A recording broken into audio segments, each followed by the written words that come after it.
Hello, so welcome back to my channel. നമുക്ക് ഇന്നൊരു variety recipe കയറി പിടിച്ചാലോ. ഞാൻ ഇന്നിവിടെ നിങ്ങൾക്ക് മുന്നിൽ ബ്രൗണിയുടെ റെസിപ്പിയാണ് ഷെയർ ചെയ്യുന്നത്. നമുക്ക് നേരെ വീഡിയോയിലേക്ക് പോകാം. ആദ്യമായിട്ട് ഞാൻ നനവൊന്നും ഇല്ലാത്തൊരു പാത്രം എടുത്തിട്ടുണ്ട്, ഒരു സ്റ്റീൽ പാത്രം. അതിലേക്ക് അരക്കപ്പ് മൈദ ഇട്ട് കൊടുക്കുന്നുണ്ട്, പിന്നെ അരക്കപ്പ് കൊക്കോ പൗഡറും കൂടെ ചേർത്ത് കൊടുക്കുന്നുണ്ട്. ഒരു നുള്ളു ഉപ്പും കൂടെ നമുക്കിനി ഇതിലേക്ക് ചേർത്ത് കൊടുക്കാം. പിന്നീട് ഞാനിവിടെ 1/4 കപ്പ് പഞ്ചസാരയാണ് എടുത്തിട്ടുള്ളത്. ഇനി നമുക്കിതൊരു മിക്സി ജാറിലേക്ക് ഇട്ട് കൊടുത്ത് നന്നായിട്ടൊന്ന് പൊടിച്ചെടുത്തിട്ട് ഈ ഒരു മിക്സിലേക്ക് ചേർത്ത് കൊടുക്കാം. എന്നിട്ടൊരു വിസ്കി യൂസ് ചെയ്തിട്ട് നന്നായിട്ട് ഇളക്കി കൊടുക്കാം.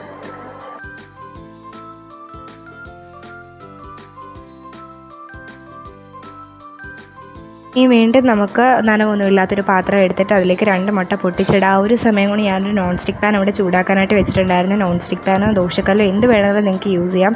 ഞാനിവിടെ കുക്കറിലാണ് ബ്രൗണി ബേക്ക് ചെയ്തെടുക്കുന്നത്. അതുകൊണ്ട് തന്നെ ഡയറക്റ്റായിട്ട് ബ്രൗണിക്ക് ചൂടടിച്ചിട്ട് കരിയാതിരിക്കാനാണ് ഈ ഒരു മാർഗ്ഗം സ്വീകരിക്കുന്നത്. ശേഷം ഈ ഒരു മുട്ടയിലേക്ക് ഞാൻ 1/2 കപ്പ് തൈരും 1/4 കപ്പ് സൺഫ്ലവർ ഓയിലും കൂടെ ചേർത്ത് കൊടുത്തിട്ട് വിസ്ക് യൂസ് ചെയ്തിട്ട് നന്നായിട്ട് ഇളക്കി കൊടുക്കുന്നുണ്ട്. ഇതിലേക്ക് 1/2 ടീസ്പൂൺ വാനില എസൻസും കൂടെ ചേർത്ത് നന്നായിട്ടൊന്ന് ഇളക്കി കൊടുക്കാം.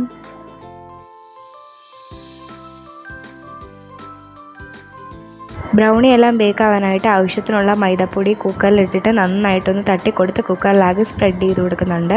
ഇനി നമുക്ക് ആവശ്യത്തിനുള്ള പാലെടുക്കാം. ഞാനിവിടെ 1/2 കപ്പ് പാല് ചൂടാക്കാനായിട്ട് വെച്ചിട്ടുണ്ട്. ഇതുകൊണ്ട് നമുക്കിപ്പോൾ ഒരു ആവശ്യമുണ്ട് കേട്ടോ.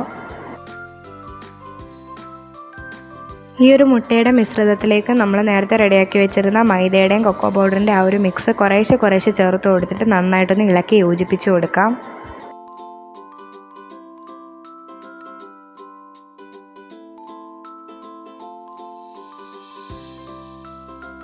ഇതേപോലെ മാവ് കുറേശ്ശെ ഇട്ടിട്ട് ഇളക്കുമ്പോഴത്തേക്കിന് ഇളക്കാൻ ബുദ്ധിമുട്ടുള്ള പോലെ നമുക്ക് ഫീൽ ചെയ്യും. ആ ഒരു സമയത്ത് ഈ ഒരു മാവ് ലൂസാക്കാനായിട്ട് നേരത്തെ ചൂടാക്കി വെച്ചിരുന്ന പാല് കുറേശ്ശെ ഇതിലേക്ക് ഇട്ട് കൊടുത്തിട്ടൊന്ന് മിക്സ് ചെയ്ത് കൊടുക്കാം.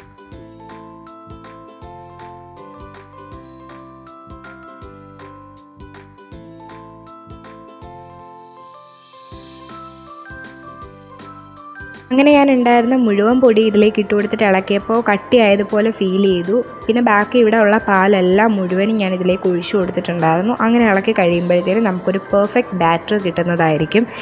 ഇതേപോലെ ഇനി ഇതിലേക്ക് നമുക്ക് 1/2 ടീസ്പൂൺ വിനീഗർ ചേർത്ത് കൊടുക്കാം. എന്നിട്ടും അതും കൂടെ നന്നായിട്ടൊന്ന് മിക്സ് ചെയ്ത് ഈ ഒരു കൺസിസ്റ്റൻസിയിലാക്കി കൊടുക്കാം. ഇപ്പോൾ നമ്മുടെ ബാറ്റർ റെഡി ആയിട്ടുണ്ട് കേട്ടോ. ഇനി നമുക്ക് ബ്രൗണിയുടെ ബാറ്റർ കുക്കറിലേക്ക് ഒഴിച്ചു കൊടുക്കാം. എനിക്ക് ഏറ്റവും സാറ്റിസ്ഫൈങ് ആയിട്ട് തോന്നുന്ന മൊമെൻ്റാണ് കേട്ടോ കേക്കിൻ്റെ ബാറ്റർ കുക്കറിലേക്ക് ഒഴിച്ചു കൊടുക്കുമ്പോൾ. പക്ഷേ ഇത് കേക്കല്ല, സംഭവം ബ്രൗണിയാണ്. ഈ ഒരു ബാറ്ററിൻ്റെ മുകളിൽ ധാരാളം ബബിൾസ് ഉണ്ട്. അത് നമുക്കൊന്ന് ടാപ്പ് ചെയ്ത് റിമൂവ് ചെയ്ത് കൊടുക്കാം. നേരത്തെ ചൂടാക്കി വെച്ചിരുന്ന പാനിൻ്റെ മുകളിലേക്ക് ഒരു റിങ് വെച്ചിട്ട് അതിൻ്റെ മുകളിലാണ് ഞാൻ കുക്കർ വെച്ചിരിക്കുന്നത്. ഈ ഒരു അറേഞ്ച്മെൻ്റ് ആയതുകൊണ്ട് ബ്രൗണി കരിഞ്ഞു പോകാതിരിക്കാനായിട്ട് ഭയങ്കരമായിട്ട് ഹെൽപ്പ് ചെയ്യും. ഞാൻ ലോ ടു മീഡിയം ഫ്ലെയിമിലാണ് കേട്ടോ ഇപ്പോൾ അടുപ്പ് വെച്ചിരിക്കുന്നത്. ഇനി നമുക്ക് ഗനാഷ് ഉണ്ടാക്കുന്ന ആ ഒരു പ്രോസസ്സിലേക്ക് കിടക്കാം. അതിനായിട്ട് ഞാൻ ആദ്യം 100 gram dark chocolate 3 tablespoon milk മെയ്ഡും കൂടെ ചേർത്തിട്ട് എല്ലാം കൂടെ ഒന്ന് ഡബിൾ ബോയിൽ ചെയ്താണ് എടുക്കുന്നത്. 30 മുതൽ 40 മിനിറ്റ് വരെ ആയിരുന്നു കേട്ടോ ബ്രൗണി ബേക്ക് ആവാനായിട്ടുള്ള ടൈം. ഞങ്ങൾ 30 മിനിറ്റ് കഴിഞ്ഞിട്ട് നോക്കിയപ്പോൾ ഇവിടെ ബ്രൗണി വെന്തിട്ടുണ്ടായിരുന്നു. പിന്നീട് ഞാനിവിടെ ബ്രൗണിയും ഗനാഷും എല്ലാം തണുക്കാൻ വെച്ചതിന് ശേഷമായിരുന്നു ഡെക്കറേഷൻ സ്റ്റാർട്ട് ചെയ്തിരുന്നത്. ആൻഡ് ഈ ഒരു ബ്രൗണിയുടെ സ്പെഷ്യാലിറ്റി എന്താണെന്ന് ചോദിച്ചു കഴിഞ്ഞാൽ കേക്കൊക്കെ സോഫ്റ്റായിട്ടാണ് ഇരിക്കുന്നത്, എന്നാൽ ബ്രൗണി അത്യാവശ്യം കട്ടിയായിട്ടായിരിക്കും ഇരിക്കുന്നത്.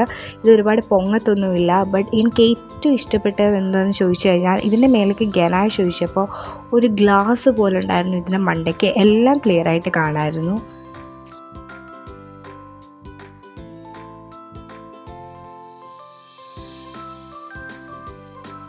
പിന്നെ ടേസ്റ്റിൻ്റെ കാര്യം ചോദിച്ചു കഴിഞ്ഞാൽ ഒന്നും പറയാനില്ല, ഒരു അടിപൊളി ഗംഭീരമായിട്ടുള്ള രുചിയായിരുന്നു കേട്ടോ ഇതിന്.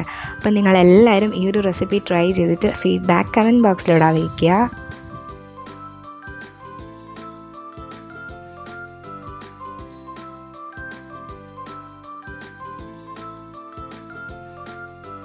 വീഡിയോ ഇഷ്ടപ്പെട്ടാൽ ലൈക്ക് ചെയ്യുക, ഷെയർ ചെയ്യുക, സബ്സ്ക്രൈബ് ചെയ്യുക, കമൻറ്റ് ചെയ്യുക. So thank you for watching.